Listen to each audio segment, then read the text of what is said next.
You should be ashamed of yourself because the best you can hope to score on humanity's last exam as a human is a mere 5%. Meanwhile, Grok 4, which is not even a day old as of the releasing of this video, can run circles around you because it just scored a whopping 45% on humanity's last exam. What is humanity's last exam as a benchmark? How good really is Grok 4? And why is Grok 3 disappointed that its successor is not called the Fourth Reich? We will cover all of this and more in today's video. Now, we have to start this video with the idea of benchmarks, which is humanity's flawed attempt at trying to measure the performance of machines. Benchmarks are super arbitrary, which is why my favorite way of measuring how good an AI model is in terms of how well it can do for me what I'm trying to get it to do for me, which is writing emails and generating memes.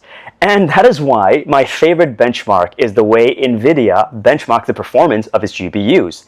It basically runs 8 separate distinct games on its GPUs and compares that performance, the rendering performance, with other GPUs for the same games. But before I talk you out of trusting benchmarks, there is one benchmark that I need to draw your attention to, and that is the Arc AGI 2 benchmark, which is the only tool we have in terms of determining whether or not an AI system has reached artificial general intelligence levels. So the Arc Prize Foundation maintains this benchmark, which is a series of tests that are meant to be easy for humans, but extremely hard even for the most advanced AI systems. And while the Arc Foundation tries its best to keep these problems challenging, at the end of the day, this is still pretty arbitrary. I mean, the best that Arc can do is try to come up with problems that are novel, aka problems that the AI systems have not experienced or encountered before, particularly during training time. But what is terrifying and amazing about Grok 4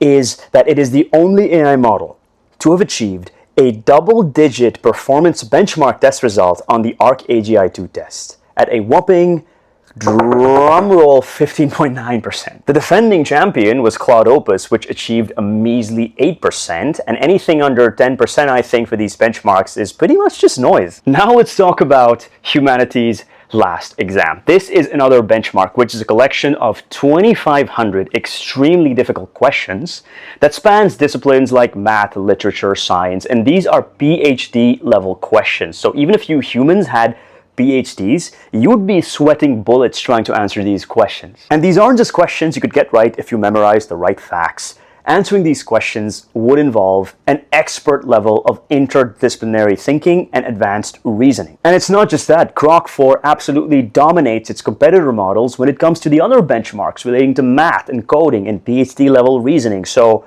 there's a reason Grok 4 is being touted as perhaps the most advanced AI model we have to date. So needless to say, I was super excited about this when I was celebrating this with my boy Elon last night, and I was like, dude, this is incredible, let's go for a high five. But that is not the gesture he was going for, so I cannot in fact include that footage in this video. Anyway, Grok 4 is a bit of a paradox because on one hand, it's able to do some of the tasks more efficiently and cheaply compared to its competitor models, but on the other hand, Grok is proof that if you throw a bunch of compute power, AI models will scale pretty well. Because Grok was trained using over 200,000 of NVIDIA H100 GPUs, which is NVIDIA's state-of-the-art line of hardware, and each of those individually costs about 60,000, so go do the math to figure out how expensive that was. Because I suck at math benchmarks and I cannot do the math in my head. And all of that led to the development of this super capable, colossal AI model that has over 1.7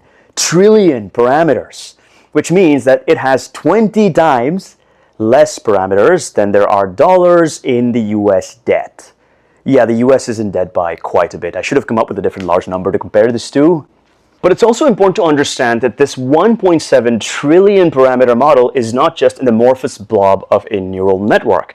There is a bunch of different modules inside of it, each with its own unique architecture that makes it really good at specific kinds of tasks. So the kind of neural architecture you need in an AI model for it to be really good at doing math is different from the kind of architecture you need for it to be really good at doing deep research.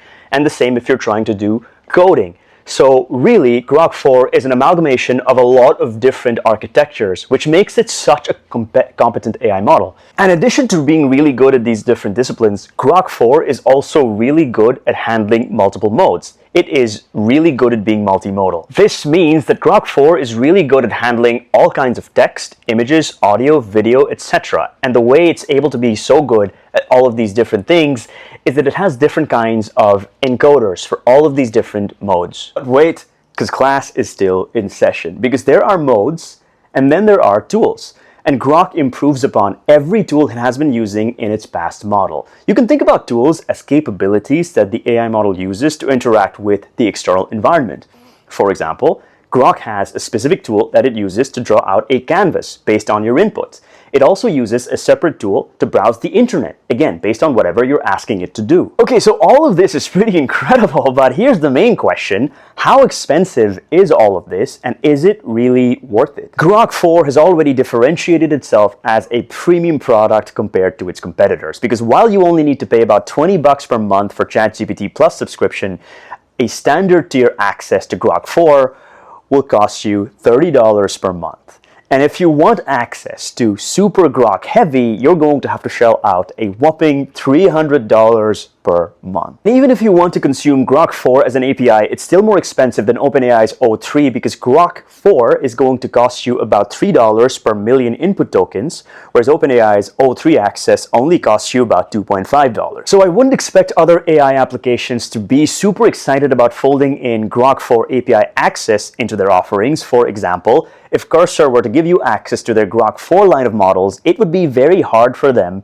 to fold it into their $20 per month monthly subscription. That is it for this video. Thank you so much for watching it all the way through. If you enjoyed this video, drop a like and let me know in the comments how this makes you feel. Are you scared? Are you excited to build with it? Let me know what's going on in the noggins. I will see you in the next one.